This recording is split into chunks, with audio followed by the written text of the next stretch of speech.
Saudações fraternas a todos, novamente.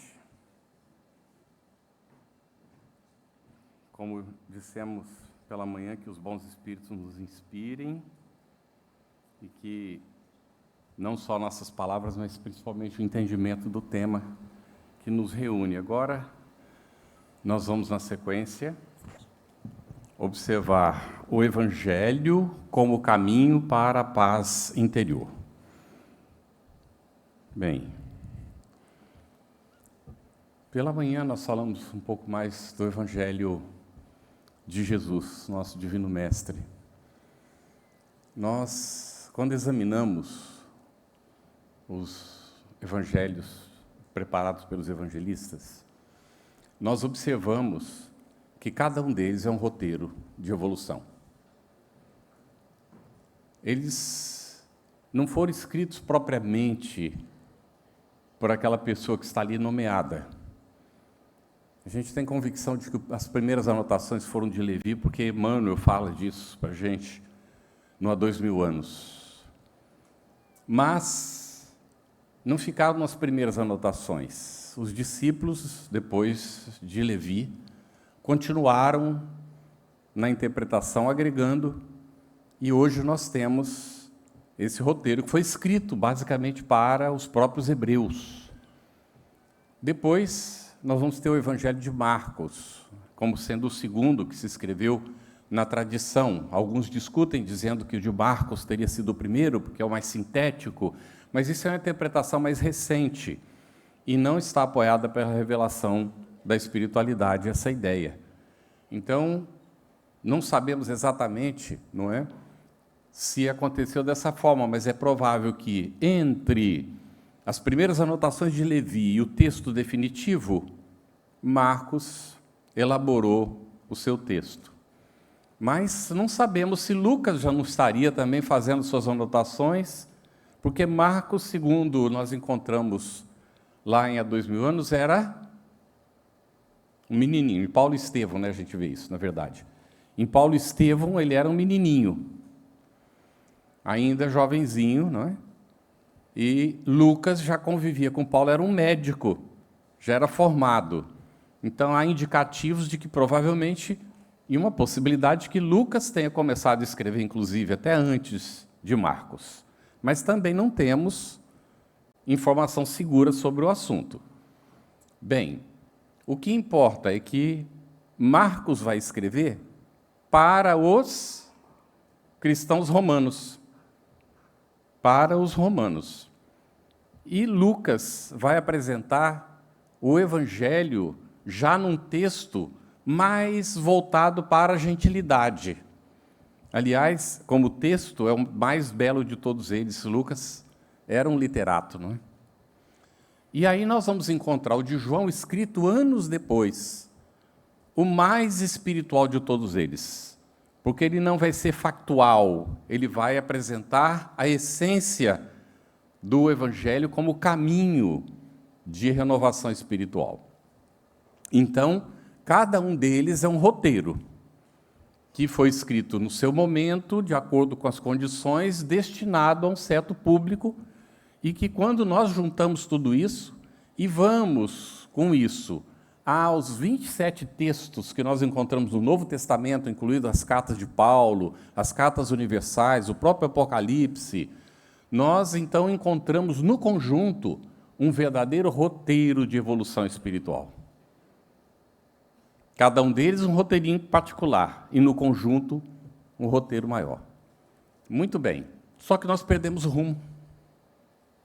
Com todos esses roteiros maravilhosos, com esse roteiro maravilhoso, nós perdemos o rumo. Porque nós quisemos traçar para os outros um roteiro para chegar onde nós não sabíamos. E aí nos desorientamos todos pelo meio do caminho. Ficamos perdidos com toda essa maravilha, criamos uma série de liturgias, de rituais, importamos do paganismo, importamos do judaísmo, fizemos uma confusão tremenda com tudo isso, e estamos falando no fizemos porque nós somos reencarnacionistas, e quem é que garante que nós não estivemos lá fazendo isso? Ou que não fomos coniventes ao longo do tempo? até começar a despertar e tal, mas não ficamos abandonados nunca. Porque Jesus, como Divino Mestre, sabia que ia acontecer. Tanto que ele previu que seria necessário mandar o Consolador prometido. E aí, nossos irmãos, não é, da Igreja Católica, e nós provavelmente pensamos assim até em outras encarnações, o Consolador veio no dia de Pentecostes. E aí nós perguntamos, quem tem razão? O Consolador veio no dia de Pentecostes, com as línguas de fogo, ou veio só mais tarde, depois com o trabalho de Allan Kardec com a espiritualidade superior? Como dizemos nós os espíritas. Não tem contradição, estão corretos os dois. Vamos lá no diálogo de Jesus com Pedro e com os discípulos. Quem dizem eles que eu sou? João Batista, Elias, um dos profetas renascido, né? E vós, quem dizeis que eu sou? E Pedro se antecipa. Sois o Cristo, Filho do Deus vivo. Bendito és, Pedro, porque não foram nem a carne nem o sangue que te revelaram isso, mas Deus que está nos céus. Muito bem. Daí a pouquinho, ele vai continuar a conversa e vai falar que ele vai ser preso, que ele vai ser crucificado, e Pedro se antecipa de novo. Não, Senhor, nós não vamos deixar isso acontecer, não. Afasta-te de mim, Satanás, porque para mim eres pedra de tropeço. Mas anteriormente ele tinha dito, tu eres pedra, e sobre esta pedra eu edificaria a minha igreja. E aí a gente vem e cria uma igreja na cabeça de Pedro. Do que Jesus estava falando? Da mediunidade, porque Pedro tinha sido inspirado para dizer que ele era o Cristo, Filho do Deus vivo. E logo em seguida, em vigilante, foi tomado para dizer que Jesus não ia passar pela crucificação, não, que eles não iam deixar. Deu para perceber, gente, como é que é a situação? Então, o que é que acontece no dia de Pentecostes?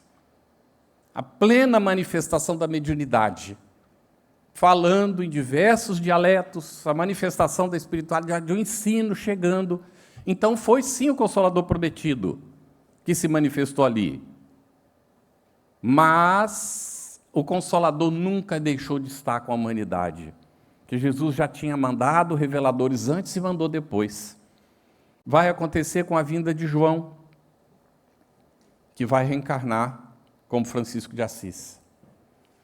Nós vamos ver a vinda de novo com Joana d'Arc, que era o próprio Judas, que vai passar pelas necessidades daquilo que ele escolheu, mas que vem demonstrar o Evangelho na sua prática.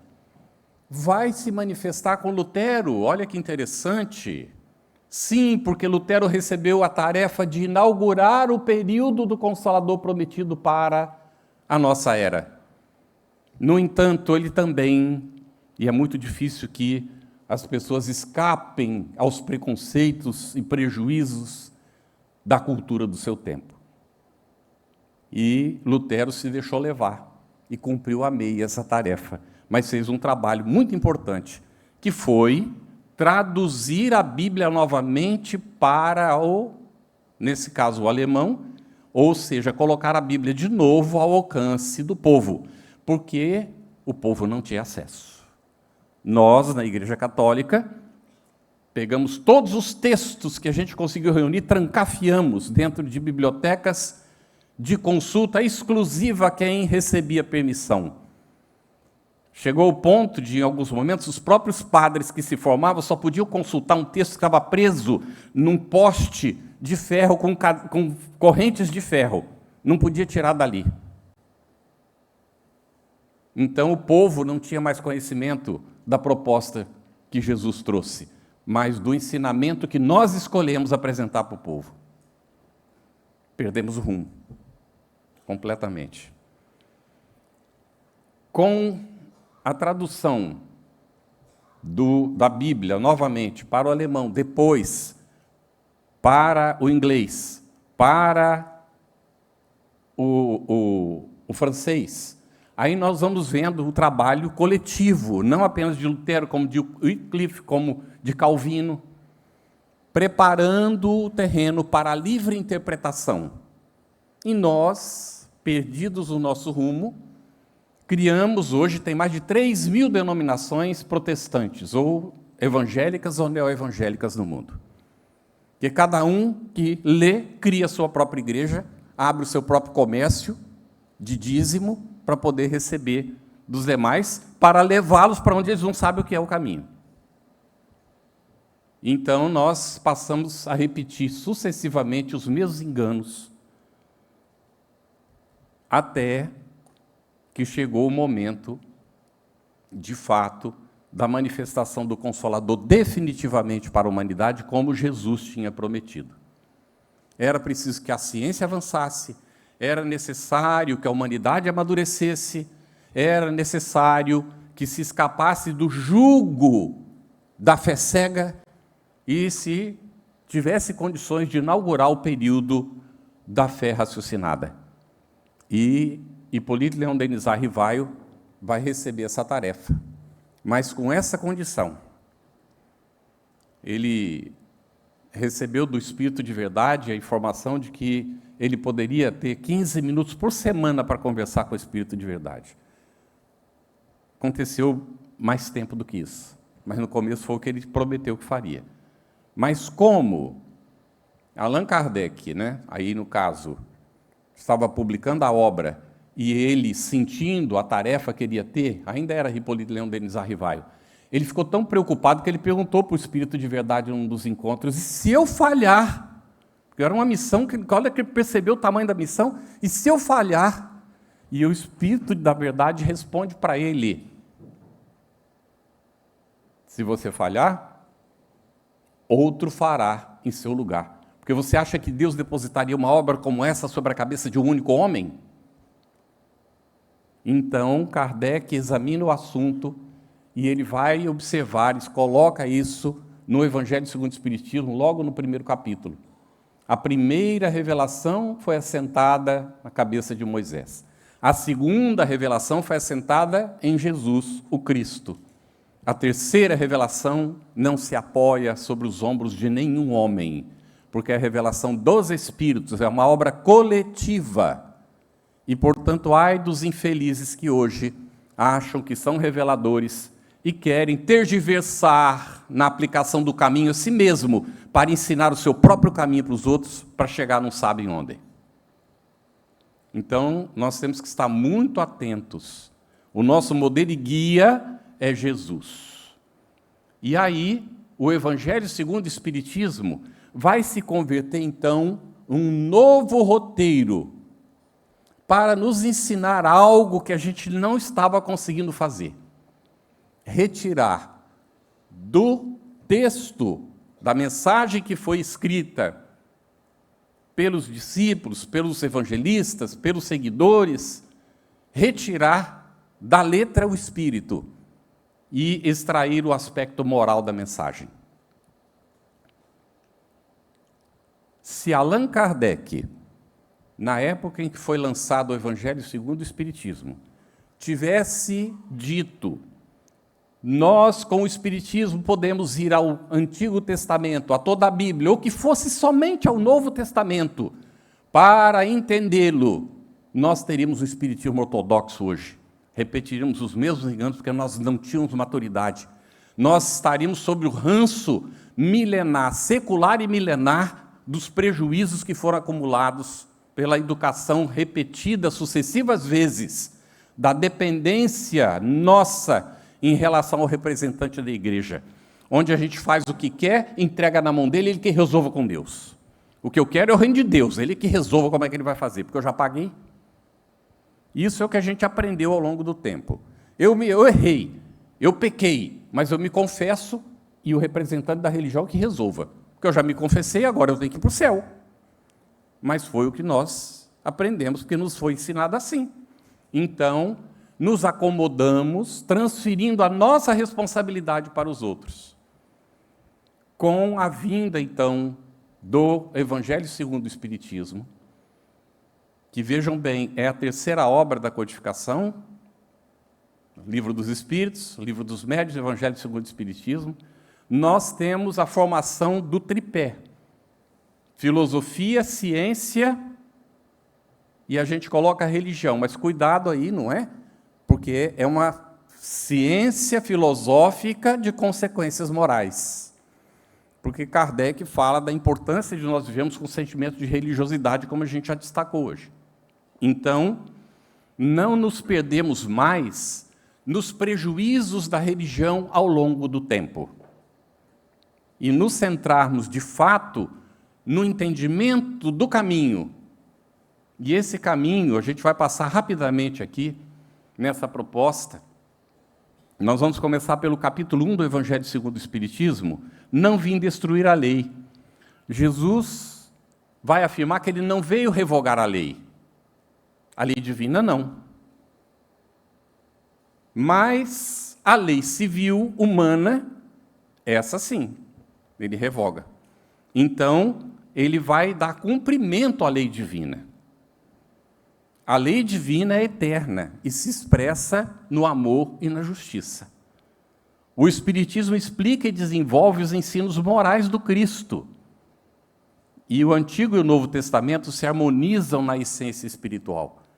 Então, nós vemos uma sequência, não é? Dentro desse processo. A revelação é progressiva, conforme o amadurecimento humano. Conforme nós avançamos, nós vamos recebendo a revelação e vamos entendendo a própria revelação. À luz do Espiritismo, quando a gente volta hoje para os textos lá antigos, do Novo Testamento, do Antigo Testamento, quando nós vamos para os Salmos, não é? Os livros dos vários profetas, nós vemos o que a gente não tinha condição de ver antes. Nós percebemos que ali na essência o ensinamento está. E a fé, então, ela passa a ser raciocinada e não mais uma fé cega. A ponto de, no Evangelho segundo o Espiritismo, nós encontrarmos crede em Deus, mas sabendo por quê. Já não é mais aquela crença cega, que não questiona, que não pergunta, porque quando chega num certo momento é mistério de Deus. Não tem explicação, é mistério de Deus. Não existe isso para o Espiritismo. Se nós não podemos entender, é porque a gente não se desenvolveu o suficiente ainda para entender. Mas nós conquistaremos a capacidade do entendimento, em algum momento, pelo nosso próprio esforço, pelo trabalho. E alguns irmãos protestantes, então, dizem que nós somos espíritas, nós somos orgulhosos, porque a gente acha que a gente salva a gente mesmo. E aí nós vamos ver o Beto Roden, que foi um filósofo católico, chegou a ser padre, não é? E que escreve: não existe halo-salvação, só existe autossalvação. Então não há alguém que nos salva, nem Jesus nos salva, ele nos indica o caminho, como foi colocado pelo Arthur ainda há pouco, não é? Mas nós temos que trilhar o caminho, nós é que temos que trilhar o caminho para desenvolver as nossas condições, nossas possibilidades e avançar e chegar lá com as condições mesmo de não ser dependentes dos outros e nem do nosso anjo da guarda, a quem a gente transfere tudo. A gente brinca que tem pessoa que dirige, um anjo da guarda não basta, precisa de 7. Não olha para o retrovisor, não dá sinal de seta, só não bate mesmo porque é misericórdia divina, não é? Então, é preciso estar atento, que nós não podemos ficar transferindo para os outros a responsabilidade daquilo que nós precisamos assumir. E aí, a moral cristã é a base da renovação humana, e o Espiritismo restaura o cristianismo na sua pureza original. Tudo isso a gente extrai muito mais do capítulo 1. Nós estamos dando aqui um resumo rápido. No capítulo 2, meu reino não é deste mundo. Jesus ensina que o seu reino é espiritual, não é material. Portanto, não vai ter nenhuma igreja no campo material que vai fazer o reino de Deus chegar a nós. Nós temos que nos assumir a nossa essência. Na essência, nós somos espíritos imortais. E é por isso que ele colocou que chegaria o dia em que nós adoraríamos a Deus em espírito e verdade, porque Deus é espírito. E aí, nessa condição que ele nos criou a sua semelhança e a sua imagem, e não como corpos físicos, porque nós fazemos o inverso. A gente cria um Deus barbudo, velhinho, sentado num trono, que é a nossa imagem e semelhança. Mas foi ele que criou a gente na semelhança dele, como espírito, e não como corpo físico, que ele nos deu como instrumento para a nossa evolução. As aflições terrenas são transitórias. Está tudo isso no capítulo 2. A verdadeira pátria é a vida espiritual. A reencarnação explica as desigualdades humanas. A justiça divina se realiza além da vida física. O sofrimento tem finalidade educativa. O desapego aos bens materiais é necessário. A felicidade verdadeira é interior. A felicidade não é um fim, é o caminho. É a ação. E o espírito progride através das existências, que são múltiplas. A esperança na vida futura consola e fortalece. E no capítulo 2 ele vai colocar aquilo que a gente já citou, que se nós não entendemos que Jesus falava da vida futura, nós não conseguimos entender a sua mensagem.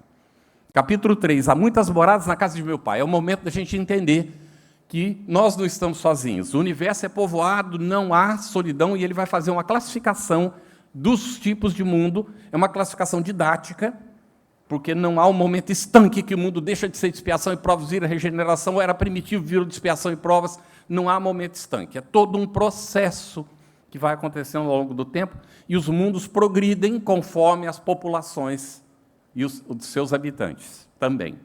Então, a justiça de Deus vai se manifestando na diversidade dos estágios que a gente tem que enfrentar. Então, a reencarnação vai permitir o progresso contínuo até nós nos libertarmos da necessidade de reencarnar. Tá bem? E a vida corporal é a etapa educativa. A evolução conduz à perfeição relativa que a gente tem condição de alcançar. Algum dia seremos perfeitos como Deus, nosso Pai, é perfeito? Está lá no capítulo 17, que a gente vai chegar daqui a pouquinho. Fica aí a pergunta para a nossa análise. Ninguém pode ver o reino de Deus se não nascer de novo, capítulo 4. É onde ele vai apresentar, não é, a questão da justiça da reencarnação e a necessidade de nascer de novo, é onde está o que o Arthur comentou ainda há pouco, não é? Ali com a conversa com Nicodemos. E a reencarnação promove a reparação e o aprendizado. E o espírito é imortal e ele evolui sempre. Sem renascimento não há progresso pleno. Estamos fazendo um resumo. No capítulo 5, bem-aventurados aflitos. Estão percebendo o caminho? Vão sentindo o caminho. Bem-aventurados aflitos. Nós vimos lá, fala do Antigo Testamento, fala do Novo Testamento, logo no capítulo 1, e vai nos falar do Espiritismo, fala da nova era, tudo no capítulo 1. E no capítulo 2 vai falar para a gente que a chave é o entendimento da vida futura, e aí nós vamos entrar no 3. Olha, a humanidade não é única não, hein? O mundo todo está povoado. Há uma solidariedade universal entre toda a criação. Então, muito bem, estamos entendendo isso? Vamos lá. Aí nós vamos, então, para o entendimento de que ninguém pode evoluir se não nascer de novo. Se não nascer da água e do espírito.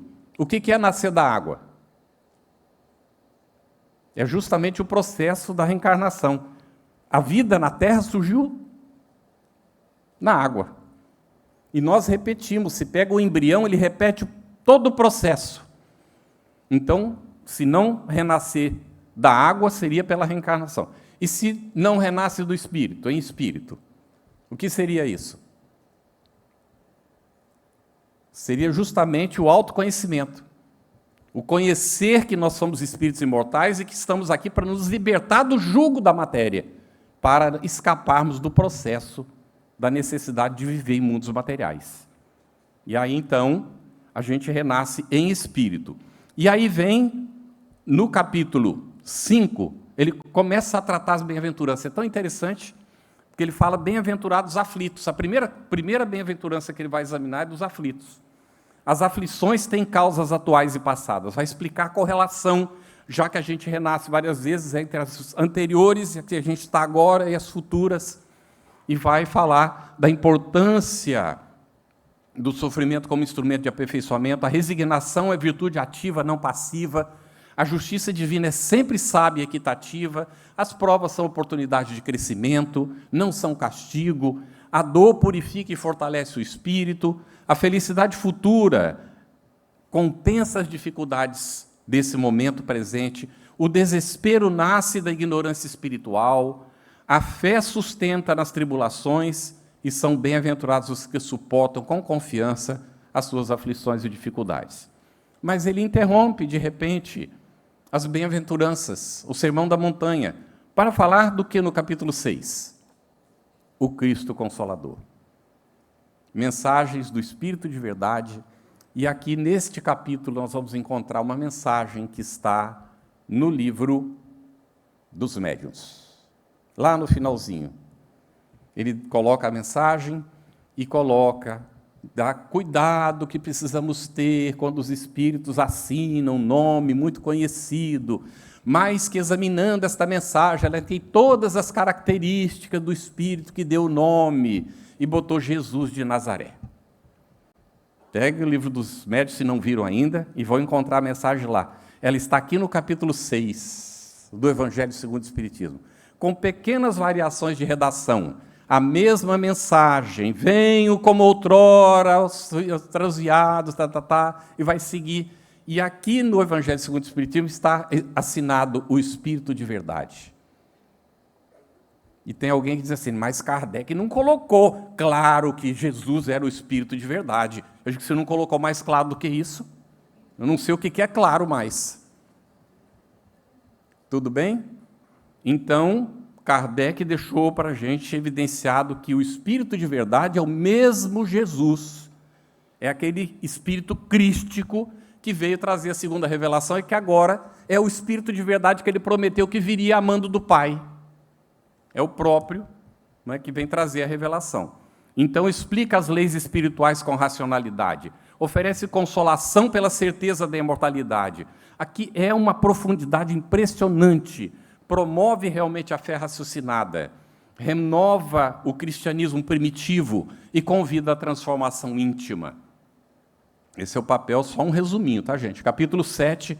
Bem-aventurados, ele volta então agora aos pobres de espírito, vai explicar o significado de pobres de espírito e vai falar da humildade, da importância da humildade como virtude de conquista, fala do problema do orgulho, da vaidade, vai falar que o simples e humilde está mais apto ao progresso do que aquele que é orgulhoso, que resiste, que é teimoso. Então a gente vai lá, vão encontrar no Livro dos Espíritos, na questão 115, 115A, que os dóceis evoluem mais rápido que os rebeldes. Não é? Então, a infância simboliza a simplicidade, ele vai fazer toda essa correlação. O reino dos céus é do simples, a humildade conduz à sabedoria. Resumindo, capítulo 8, bem-aventurados os que têm puros o coração. Vai falar da importância da pureza, somente os puros de coração verão a Deus. Está na mensagem do Cristo. Fala da importância da vigilância moral, dos pensamentos que geram consequências, que o pensamento é criador, se ele não for direcionado para o bem, ele gera consequências negativas para a gente, e o mal deve ser combatido em si mesmo, e a pureza conduz à paz interior. O Evangelho como caminho para a paz interior. Olha aqui, tudo isso é o caminho, ele vai dizendo para a gente nas etapas, e vai pegar justamente as bem-aventuranças, que é o roteiro que Jesus deu para o povo, depois de ter feito aquela conversa com os discípulos sobre, não é, a tentação no deserto, que, de fato, é o processo evolutivo da criatura humana ali descrito. Então, nós vamos ver, no Bem-aventurados, depois dos mansos e capítulos, no capítulo 9, Bem-aventurados os mansos e pacíficos, a mansidão é força moral, a brandura desarma os conflitos, a paz começa no nosso íntimo, o homem pacífico constrói a harmonia, a mansidão aproxima do Cristo, a terra herdará a paz pela transformação moral. Vejam o caminho, capítulo 10. Bem-aventurados os misericordiosos. E olhem que há toda como pré-requisito. As bem-aventuranças são pré-requisitos uma para a outra. Você não consegue chegar a ser misericordioso se você não é manso e pacífico. Você não consegue ser manso e pacífico se você não for puro de coração. Você não é puro de coração se não for humilde. Então, tem toda uma hierarquia aqui dentro das conquistas que nós temos que fazer. É o caminho traçado para nós. Então, bem-aventurados os misericordiosos. Perdoar é condição fundamental. A misericórdia reflete a justiça divina. E a indulgência é caridade moral. O perdão deve ser sincero. A compaixão, a caridade moral é superior à caridade material. No capítulo 11, amar o próximo como a si mesmo. Aqui ele vai voltar a falar da caridade, que é a lei suprema. Fora da qual não há salvação, não é? Amar o próximo como a si mesmo. A gente pode amar o outro se a gente não se ama? Não conseguimos. E aí nós não podemos confundir o amor a si mesmo com o egoísmo, porque se a gente for egoísta, a gente não ama nem o outro, nem a gente mesmo. O egoísta não se ama. Então, o amor a si mesmo é aprender a desprender-se de si mesmo. Trabalhar de fato, não é? O amor é a síntese do Evangelho. Sem caridade não há salvação. Amar os vossos inimigos. Ai, meu Deus. Se eu não amo a mim mesmo, não amo o próximo, eu vou amar o inimigo? Olha só como é que vem o caminho para a gente chegar lá. Então, amar os inimigos é vencer o orgulho, a vaidade, a prepotência. O ódio prende o espírito ao mal. O ódio é como se fosse uma cadeia. Quando a gente odeia, a gente fica preso ao objeto do ódio. Olha só. A gente quer se livrar daquilo e a gente está lá preso, porque a gente odeia. E vai carregando esse grilhão. Lembra daquele filminho que mostra os sujeitos, né, que estão lá carregando corrente, né, no Natal, e vem aquele com as correntes carregando. Isso é o ódio, é o rancor, que prende a gente, prende inclusive ao objeto do ódio. Então, o Cristo é modelo de perdão, a fraternidade supera todos os conflitos. Capítulo 13, não saiba a vossa mão esquerda o que faz a direita. Aí vai entrar, depois de tudo isso aqui, amor aos inimigos, um momento de refrigério. É importante fazer a caridade sem que ninguém saiba, nós não temos que ter interesse naquilo que nós estamos fazendo, tem que ser desprendido, e Deus vê o que está oculto, não precisa propagar para ninguém. Honrai o vosso pai e a vossa mãe. Ai, Senhor, isso aqui precisa ser colocado nas famílias, hoje em dia, não é? Muita atenção, as crianças precisam aprender isso. Aí a criança nasce e a mamãe e o papai ficam perguntando, você me ama? A criança não sabe ainda o que é amor. Ela não aprendeu a respeitar os pais ainda, é possível amar sem respeitar? Então tem que primeiro aprender o respeito, para depois, então, naturalmente amar. Quando não aprende a respeitar, dificilmente vai haver amor. Então, temos que trabalhar, honrar vosso pai e vossa mãe, não é? A reencarnação explica as afinidades e os conflitos que a gente tem dentro da família. É preciso respeitar e amparar. Fora da caridade não há salvação. Vai direto ao ponto no 15, então. Essa é a máxima que resume o Espiritismo. Esse é o core, é o principal da doutrina espírita, não é? Então, vai haver aqui uma orientação dizendo que a intolerância afasta da verdade. É que é importante a fraternidade que une, inclusive, as crenças, que une todas as pessoas. Não é a religião que salva, mas a caridade. A prática moral é essencial. No capítulo 16, não se pode servir a Deus e a Mamon. É o momento do exame dentro da nossa evolução, de que o apego às coisas materiais nos prende aqui. É necessário nos libertarmos disso. Não basta fazer a caridade sem interesse. É preciso se desapegar daquilo que nos prende, porque senão a gente não evolui. Então, servir a Deus é priorizar os valores espirituais. O verdadeiro tesouro é moral, não é material. E é para nós uma grande dificuldade, porque a gente fica tão preocupado com a velhice que a gente quer acumular para poder garantir que a gente vai ter uma velhice garantida, sem ficar dependente dos outros. Até tem um interesse interessante aí, que não é ficar causando dificuldade para os demais. A gente ser independente para não ser o peso. Mas, às vezes, a gente acumula tanto que depois desencarna e a família começa a disputar os bens que a gente largou e a gente fica lá perturbado por causa disso do outro lado. E eu já ouvi dizer assim, não, mas eu preciso deixar uma boa herança para a minha família. A pessoa está apegada ao negócio, à coisa, e está dando desculpa que é para deixar. Que se fosse para deixar mesmo, já entregava, não era? Então, a gente tem que prestar bem atenção. Não se pode servir a Deus e a Mamon. E não pode confundir também a religião como sendo para nós um instrumento de ficar rico. Capítulo 17, sede perfeitos. E aqui, realmente, é aquele que a gente falou. É possível ser perfeito como Deus é perfeito? Se Jesus disse, então é. Mas Kardec, muito atentamente, vai situar a coisa direitinho. porque não é na plenitude. Porque Deus é a perfeição total. E o universo é infinito. Nós somos criação dele. E a gente vai aprender sempre dentro do universo. Sempre, infinitamente. Agora tem uma condição que a gente pode alcançar, que é o que Jesus coloca aqui, que Kardec examina nesse ser de perfeitos, como o vosso Pai Celestial é perfeito. É quando ele recomenda orar pelos que nos perseguem, caluniam, fazer o bem por aqueles... E aí é a questão do exercício do amor ao semelhante. É o resumo de todos aqueles passos anteriores do amar a nós mesmos, amar o próximo, amar os inimigos. Então, aqui, nesse ser de perfeitos, é o amor de uns pelos outros, de maneira incondicional, como Deus nos ama.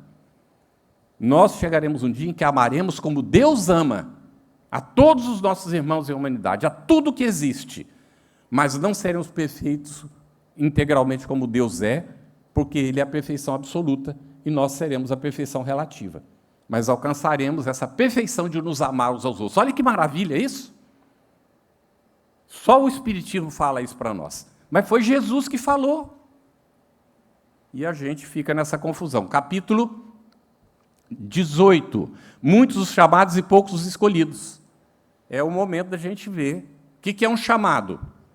O convidado para a ação. O que é o escolhido? Aquele que aceitou o convite e fez conforme está proposto. Não foi escolhido porque alguém apontou o dedo. Ele se escolheu, ele se auto-integrou no processo. Então está escolhido. O progresso exige compromisso. Tá bem? Capítulo 19. A fé transporta montanhas. Aqui é o entendimento do significado da fé. A oração que sustenta a confiança. A dúvida vai paralisar os nossos esforços, então a fé ilumina os nossos caminhos, e nós estamos nesse caminho, não é para ir ao encontro do quê? Calma lá, a gente já vai chegar lá. Com fé, nós superamos os obstáculos. Mas o que significa fé?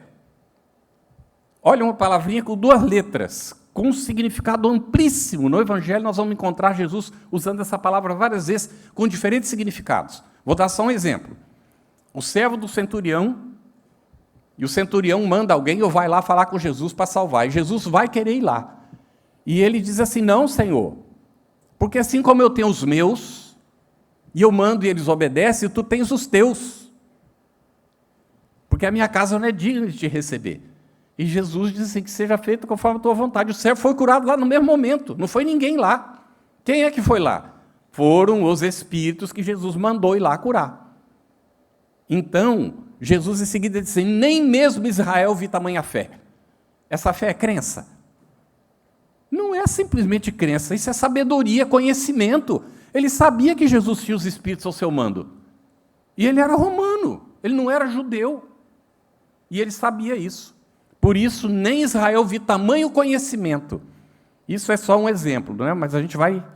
Dentro disso tem um trabalho que é feito especificamente sobre isso aí. O significado da fé no Evangelho. Os trabalhadores da última hora. Aí nós somos convidados a ser os trabalhadores da última hora, porque os trabalhadores da primeira hora foram aqueles que seguiram logo Jesus. Qual é a última hora? Aos 1000 chegarás, mas dos 2000 não passarás. O que é que não vai passar dos 2000? O período de expiação e provas. Porque nós adentramos a regeneração nos primeiros albores do século XXI, apesar de que Kardec previu que seria na entrada do século XX. Mas o Espírito deu uma mensagem informando que haveria um atraso aproximadamente de 1 século pela reação das trevas. Então, nós vamos ver o Consolador, não é, nos alertando para isso, e nós estamos agora... neste momento, convidados a ser os trabalhadores da primeira hora da regeneração. Vamos aceitar o desafio? Vamos lá? Vamos trabalhar juntos para isso. Tá bem? Os trabalhadores da primeira hora, fomos da última, estamos sendo convidados para ser da primeira hora da regeneração, da última hora da expiação e provas, e do primeiro momento da regeneração. Boa vontade é valorizada, mas é preciso trabalhar. A ociosidade moral retarda o nosso progresso. A acomodação, ficar ali não é olhando o reino sem fazer o esforço para chegar lá, foi comentado ainda há pouco pelo Arthur aqui conosco. Então, a sociedade moral retarda o progresso. Cada hora é uma oportunidade. O importante é trabalhar com amor. Capítulo 21. Haverá falsos cristos e falsos profetas. E nós temos que ser responsáveis e não ficar esperando que o nosso anjo da guarda vai nos proteger, que os bons espíritos vão resolver o nosso problema. Nós é que temos que saber distinguir o que é realmente uma boa influência do que é uma influência ruim, do que é um mau pensamento do que é um pensamento positivo. A nossa responsabilidade dentro disso. Devemos discernir a verdade do engano. A fé deve ser prudente. A caridade é sinal de legitimidade. Capítulo 22. Não separeis o que Deus juntou. E aí nós vamos entender a importância, não apenas do casamento aqui, mas da união entre todas as criaturas. Quando nós nos amamos, nós nos unimos. E é isso que a espiritualidade vai colocar. Lá no futuro, quando nós formos espíritos mais aperfeiçoados, nós nos amaremos todos. Ah, mas vai haver um amor particular e tal? Isso é uma eleição, uma escolha que a gente faz de conviver mais com um ou mais com o outro. Não tem nada de errado com isso, mas nós amaremos a todos. Tudo bem? Então, por enquanto, nós temos que aprender ainda a respeitar-nos, pelo menos no matrimônio, né? O que é uma grande dificuldade, porque hoje tem indicativos de que 70% dos casais se separam. E os filhos ficam com um com o outro ou com os avós. Então, nós estamos vivendo um momento de recrudescimento do egoísmo. Porque quando o egoísmo se manifesta muito acentuadamente, as pessoas não conseguem conviver umas com as outras. Não defendem os seus interesses. O amor verdadeiro persevera. A gente resume esse capítulo com isso, tá bem? A família é núcleo educativo. O respeito mútuo é essencial. Tem muito mais coisa para colocar. Vamos lá. Capítulo 23, estranha moral. Então, a linguagem do Cristo é simbólica, a gente tem que saber interpretar, tem que entender. O espírito deve prevalecer sempre. O desapego é um exercício interior. O evangelho requer reflexão. E a interpretação racional esclarece a gente. Capítulo 24, não ponhais a candeia debaixo do alqueire. Se a gente aprendeu, conheceu, tem que viver conforme. Não é sair na praça propalando, não. Porque a gente já comentou, as palavras podem até convencer, mas o que arrasta é o exemplo. Então, ser luz é dever moral. Nós temos que acender a nossa própria luz nesse momento da entrada, no período da regeneração, para caminhar com os próprios pés e auxiliar aqueles que ainda não encontraram o caminho a acender a própria luz. Quem não leu, fica a recomendação, Voltei, de irmão Jacó, Frederico Figner, não é? Que ele foi espírita, trabalhador e tudo, quando chega no mundo espiritual, não vou contar não. Quem não leu, vai ler para ver o que aconteceu com ele quando ele chegou no mundo espiritual. Capítulo 26, dai gratuitamente o que gratuitamente recebestes. O capítulo 25 eu saltei, buscai e achareis. É preciso buscar, é preciso se movimentar, é preciso fazer a nossa parte. E no capítulo 26, dai gratuitamente o que gratuitamente recebestes.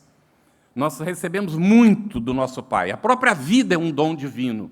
Então, que a gente doe, não é? Para o nosso semelhante. Pedi e obtereis. Aqui começa o processo do fechamento, do entendimento do caminho para o retorno ao nosso Pai. Está bem? A eficácia da prece depende da sinceridade. Então, a oração é comunicação com Deus. No capítulo 28, no 26 começa, não é dai gratuitamente o que gratuitamente recebestes, vai já começar a preparar a gente para a oração. No capítulo 27, ele fala do pedi obtereis, mergulha dentro da prece, e aí orar é elevar o pensamento, elevar a nossa essência. No capítulo 28, nós vamos encontrar uma coletânea de orações para ensinar-nos a falar diretamente com Deus. Então, nós vamos ver que a importância do Evangelho como caminho para a nossa paz interior. Nós aprendermos a nos dirigir ao nosso Pai, o nosso Criador, e falar diretamente com Ele, que foi o que Jesus ensinou. Quando os discípulos pediram, Senhor, ensina-nos a orar, Ele não disse, não é para botar intermediários nem nada disso, Ele diz, Pai nosso que estais nos céus, santificado seja o teu nome, venha a nós o teu reino, seja feita a tua vontade, assim na terra como no céu. É uma conversa direta com o Criador. Nós precisamos exercitar isso e aprender a falar diretamente com o nosso Criador, para aprender também a obedecer os comandos que Ele passa para nós, porque quando espíritos mais elevados, conforme ficou muito claro hoje, nós estaremos recebendo diretamente dEle e entendendo o que Ele está passando para nós, para a gente executar. Muita paz, muita luz, que Jesus, o Divino Mestre, nos siga amparando sempre.